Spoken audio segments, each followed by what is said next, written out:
दोस्तों, आतंक का पर्याय बन चुके नक्सली कमांडर हिडमा का खात्मा हो गया है। हिडमा के मारे जाने के बाद नक्सलियों के सामने हथियार डालने के सिवा कोई चारा नहीं बचा है। छत्तीसगढ़ के नक्सल प्रभावित सुकमा जिले में 3 खूंखार नक्सली समेत कुल 33 नक्सलियों ने हाल ही में आत्मसमर्पण कर दिया। आत्मसमर्पण करने वाले नक्सलियों में से 3 नक्सलियों के सिर पर 1 लाख रुपए का इनाम था। पुलिस के मुताबिक नक्सलियों ने माओवादी नेताओं के भेदभावपूर्ण व्यवहार से तंग आकर हिंसा का मार्ग छोड़कर समाज की मुख्य धारा में शामिल होने का फैसला किया। खबर यह भी है दोस्तों कि नक्सली कमांडर हिडमा का खात्मा हो गया है।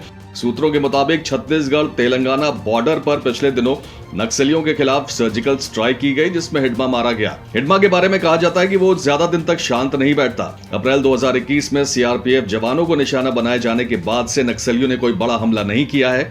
फिलहाल जानकारी के मुताबिक बीजापुर, सुकमा और तेलंगाना की सीमा पर छत्तीसगढ़ तेलंगाना राज्य की स्पेशल टास्क फोर्स ने नक्सलियों के खिलाफ जबरदस्त एक्शन किया। इस ऑपरेशन में हेलीकॉप्टर का भी इस्तेमाल किया गया। तेलंगाना के ग्रे हाउंड सीआरपीएफ की कोबरा बटालियन ने ऑपरेशन को अंजाम दिया। हिडमा पर 45 लाख रुपए का इनाम था।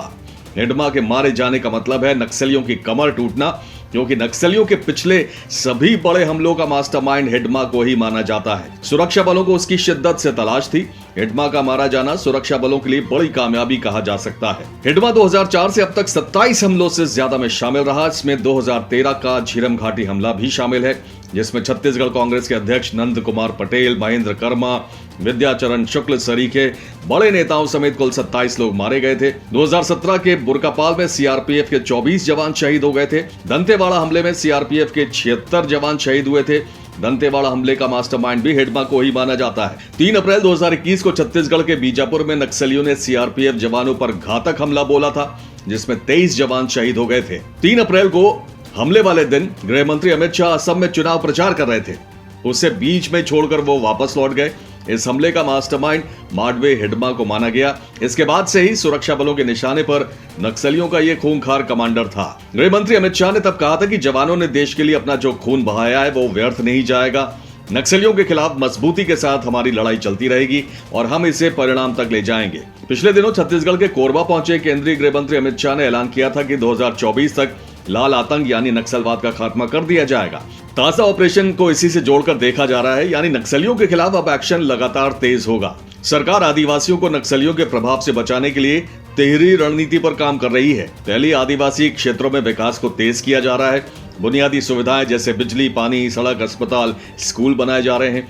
दूसरा, नक्सलियों के खिलाफ लगातार ऑपरेशन चलाकर उनका सफाया किया जा रहा है ताकि उनके डर से गांव वाले मुक्त हो सकें। और तीसरा, नक्सलियों को भी सरेंडर करके मुख्य धारा में लौटने का मौका दिया जा रहा है। इसी का नतीजा है कि पिछले कुछ समय से नक्सली कोई बड़ा हमला नहीं कर पाए हैं। अब जंगलों के अंदर भी सुरक्षा बलों के कैंप लगाए गए हैं ताकि गांव वालों को भरोसा दिया जा सके। आदिवासियों को बरगलाकर अपनी दुकान चलाने वाले माओवादियों के खात्मे का वक्त आ गया है। हिडमा का मारा जाना उनके संपूर्ण अंत की शुरुआत है। अब या तो उन्हें आत्मसमर्पण करना होगा या एनकाउंटर में पुलिस की गोली खाने को तैयार रहना होगा। पिछले कुछ दिनों में नक्सलियों ने भाजपा के कुछ नेताओं की हत्या कर सुर्खियां बटोरी हैं। चुनावी साल शुरू हो चुका है, ऐसे में नक्सली इस तरह की कुछ और वारदात कर सकते हैं। लेकिन हिडमा के मारे जाने और अपने नेताओं से मोह भंग होने से उनके पास समर्पण का ही रास्ता बचता है। हालांकि छत्तीसगढ़ तेलंगाना बॉर्डर पर हुई मुठभेड़ में नक्सल कमांडर हिडमा की मौत की खबर का नक्सलियों ने खंडन किया। नक्सलियों के बस्तर डिवीजन कमेटी के सचिव आजाद ने प्रेस नोट जारी कर कहा कि माओवादी नेता हिडमा जिंदा है। पुलिस के टारगेट से हिडमा बच निकला। हिडमा को कोई नुकसान नहीं हुआ है। माओवादियों और ग्रामीणों पर हवाई हमला गलत है, इसका करारा जवाब जवानों को दिया गया है, जिससे सुरक्षा बलों को नुकसान हुआ है। दोस्तों, आपकी राय क्या है? आपको क्या लगता है नक्सलियों के अंत का समय अब आ चुका है?